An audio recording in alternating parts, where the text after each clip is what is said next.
Well, hi there, warm welcome. You're watching Blueprint Exclusive with me, Meghna Deka. First up on the bulletin, we are going to take you across to Jharkhand, where a 16-year-old girl from Dumka has been burned to death by her stalker. Ankita was set on fire by Shahrukh Hussain on the 23rd of August. Now a video has surfaced of her painful, heart-rending last words. It is quite evident the kind of pain that this young girl had underwent, as she said that Shahrukh had threatened her with dire consequences just the night before this horrific attack.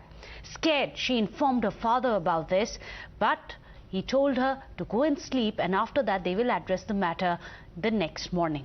However, as she went to sleep, little did she know what was about to happen. At 4 a.m. in the morning, the accused came with an accomplice, threw petrol at Ankita and set her ablaze. हम घर में अपने पापा को 10 बजे रात को आए, पापा भी बोले, पापा ने ठीक है सुबह होगा तो देखते हैं। और उसमें 4 बजे आके खिड़की से पेट्रोल फेंक के और आग जला के भाग गया। तो पेट्रोल कहाँ पर फेंका गया? पेट्रोल एक डिब्बा में 2 लड़का था, वो और एक छोटुआ था। हम खिड़की खोल के देखे थे। आप मुस्लिम बहुल क्षेत्र में रहती हैं? ना, वहाँ पे ज्यादा मुस्लिम है वो का उधर। नाम क्या है उनका? शाहरुख। और उसके साथ एक लड़का जो है? हाँ, छोटू। और आपको शरीर में कहाँ प्रॉब्लम आया? सब जगह आया, टोटल जगह। अभी मुंह थोड़ा सा छोड़ा गया, बाकी पूरा शरीर में problem. Those were her last words. This horrific attack on Ankita happened on Tuesday last week. She died a painful death on Sunday morning. Now both Shahrukh and Nadeem Ansari alias Chotu have been arrested. But look at the visuals on your screens. That is Shahrukh Hussain in custody. He smiles at the cameras. Unrepentant, nonchalant. This is the man who, as Ankita had told the police, used to harass her every day, seeking her friendship.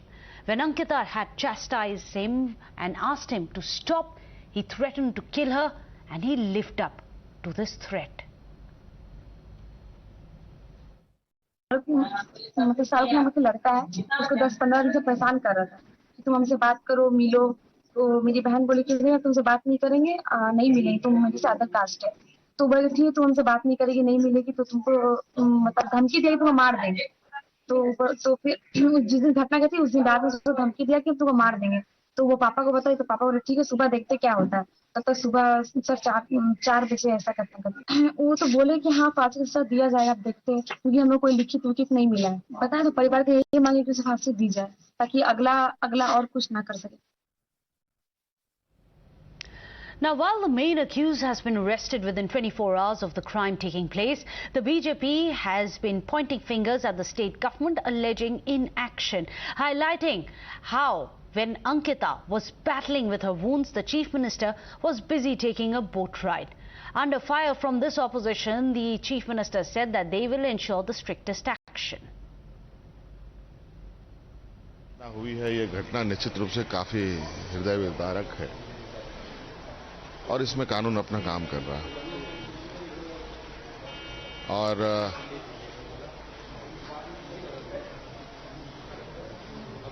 जो आरोपी हैं, जो इस घटना को अंजाम दिया है, इन लोग पकड़े भी गए हैं और हमारा प्रयास है कि जल्द से जल्द उसको सजा मिले।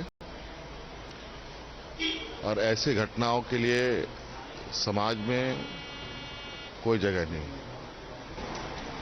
इनको तो कड़ी से कड़ी सजा देनी चाहिए और वर्तमान में जो प्रावधान है ऐसे घटनाओं को अंजाम देने के लिए जो सजा है, इस पे और कितना कड़ा किया जा सके, इसका प्रावधान करना चाहिए। आप देखें कि मुख्यमंत्री जी की मां, जो मेरे मां के समान भी है, उनकी जब तबीयत खराब होती है तो हैदराबाद तक एयर एम्बुलेंस चला जाता है। लेकिन सरकार जो आम लोगों, आम जनता के लिए, हम हेलीकॉप्टर नहीं भेज पा रहे, आप एयर एम्बुलेंस नहीं भेज पा रहे हैं, अच्छे इलाज की सुविधा नहीं दे पा रहे, और उसके बाद ये लड़की मर जाती है। 24 घंटे बाद जब पूरी दुमका की जनता आक्रोशित होती है तो उसमें से एक अपराधी को तो आप पकड़ते हैं, दूसरे अपराधी को जनता के आक्रोश के बाद छोटुआ को पकड़ते हैं, जबकि लड़की का ये डाइंग डिक्लेरेशन है, वो लड़की लगातार बोल रही है दूसरा, अभी तक आपने जो डीएसपी है, जिसकी भूमिका काफी संदिग्ध है, जिसके बारे में मैंने बताया नहीं, आप उसको सस्पेंड और डिसमिस करने के बदले आम लोगों को गिरफ्तार किए हुए हैं। जो मैं पिछले 2 साल से लगातार संसद में कह रहा हूं कि ये झारखंड बलात्कार की राजधानी हो गया है। कम से कम 10 स्टेटमेंट होगा मेरा लोकसभा के अंदर। कम से कम अपराधियों को सजा दिलाइए। Well, with that, there's some breaking news which is coming in at a time when the 16-year-old girl was burned to death. The governor has now reached out to the family. He's spoken to the family members of Ankita. He's also dialed the top police officials and expressed his concern over the state of law and order under the Sarkar of Hemant Soren. That's the big breaking news that is coming in, the latest update. But with that, let's go across to our panelists. Joining us today on the show, Tuhin Sinha, the spokesperson of the BJP, Abdul Basid, a political analyst. Well, Tuhin, if I'm going to come to you first, it's heart-wrenching to say the least. Something like this would happen to a girl, to be literally burnt to her death. But what's perhaps even more outrageous is what is the government doing? The chief minister is seen out on a boat trying to hold up his own sinking ship. He's more concerned, it seems, about holding his post than the people whom he governs. Well, good evening. Absolutely, you have hit the nail on the head. Jharkhand, under the watch of Hemant Soren, has become a test lab of criminals of the worst kind and of jihadi groups. You know, first of all, I take serious offense to this entire crime being referred to some people as love jihad. There was no love over here. There was a very dangerous form of stalking, which also included threats to conversion. At least this is the statement of the girl's father, which needs to be taken very seriously. Second, obviously, is the attitude of the chief minister. It took him a good 28 hours to order a fast-track inquiry and to fast-track the entire case. Whereas when Ankita ji unfortunately died, he was busy picnicking and flashing pictures of his picnic. But number three, this is not a standalone incident. At least even if you just consider the last 6 or 7 months, starting with Saraswati Puja in February, where Rupesh Pandey was killed near Hazaribagh, you know, out of the blues, there was some conflict and the chief minister did not bother to visit his family. There were a spate of incidents after that, which included, you know, forcing schools to shut down on Fridays. So I think, you know, apart from criminals, Jharkhand has also become the hub and the test lab of jihadi groups, who somewhere enjoy the protection and patronage of Hemant Soren. And that is an extremely worrying factor. In fact, let me take that across to Abdul Basid. Is it true? There is state patronage which is given, which is why there seems to be very little fear of law, because everyone thinks that the chief minister is busy saving his own seat. देखिए, मेरे साथी भाजपा के प्रवक्ता, उन्होंने पूरा अपना जो भी उनके पास मसाला था उन्होंने बयान किया। आज का विषय केवल और केवल अंकिता को इंसाफ दिलाने का होना चाहिए। किसी प्रकार की राजनीति करना वो शोभा नहीं देता। मैं भी चाहूं तो मुद्दा उठा सकता हूं बिल्कुल बानो वाला कि उनको आपने Abdul Basit ji, I absolutely agree with you. हम आज अंकिता की ही बात कर रहे हैं। जब अंकिता को ऐसे जलाया जा रहा था, जिंदा जलाया जा रहा था, तब चीफ मिनिस्टर बोट राइड पे थे।